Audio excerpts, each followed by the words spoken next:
Hola, mi nombre es Carol del taller de Aranne y hoy te voy a enseñar en este tutorial cómo hacer este tipo de crochet llamado crochet tubular con cuentas para hacer collares, pulseras, aretes y cualquier otro tipo de accesorio. Para hacer un proyecto con crochet tubular con cuentas, por ejemplo, los proyectos típicos como este collar o hacer pulseras, lo primero que tienes que saber es qué materiales existen y cómo escogerlos de la forma adecuada. Los instrumentos básicos son estos que ves aquí: el hilo, las cuentas, las agujas y el ganchillo de crochet. Pero bueno, como todo, hay muchos tipos de materiales de los que puedes escoger. Entonces pasa lo mismo, por ejemplo, con el hilo. Hay muchos tipos de hilo. Hay hilo de algodón, hay hilos de nylon, hay hilos de poliéster. Y además, no solamente el material es lo que cambia, sino también los tamaños. Esto dependerá de qué tipo de cuentas o qué tipo de proyecto tengas en mente. Así que es algo que queda a tu decisión realmente. Pasa lo mismo con las cuentas. Hay de 3 tamaños típicos, que son las del 11, como esta, que son las más tradicionales, por ejemplo con lo que hice este collar.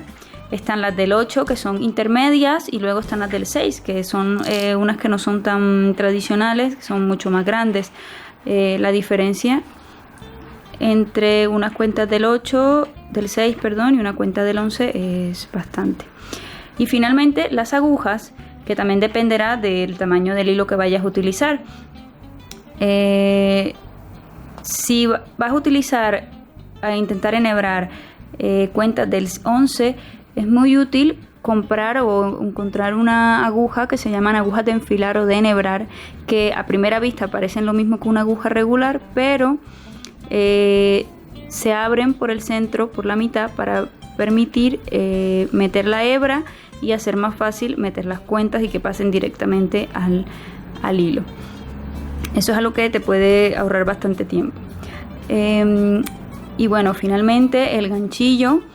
Lo que se recomienda es utilizar ganchillos de 1 milímetro, 1.1, que ronden esos tamaños, porque aunque es verdad que hay hilos más grandes con los que podrías utilizar agujas más grandes, luego va a ser muy difícil al momento de estar realizando el tubo, porque vas a tener que hacer fuerza para meter. Entonces es más fácil para ti, y quedará mejor también el proyecto si lo haces usualmente con agujas del 1.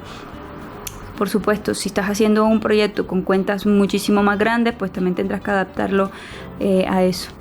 Y finalmente, no como parte de las herramientas básicas, pero sí como una estrategia que utilizo, intento organizar las cuentas sobre una superficie plana, y para evitar que se desparramen, no se pierdan, lo hago sobre, por ejemplo, una tapa de un recipiente que tenga una barrera y no se vayan a salir.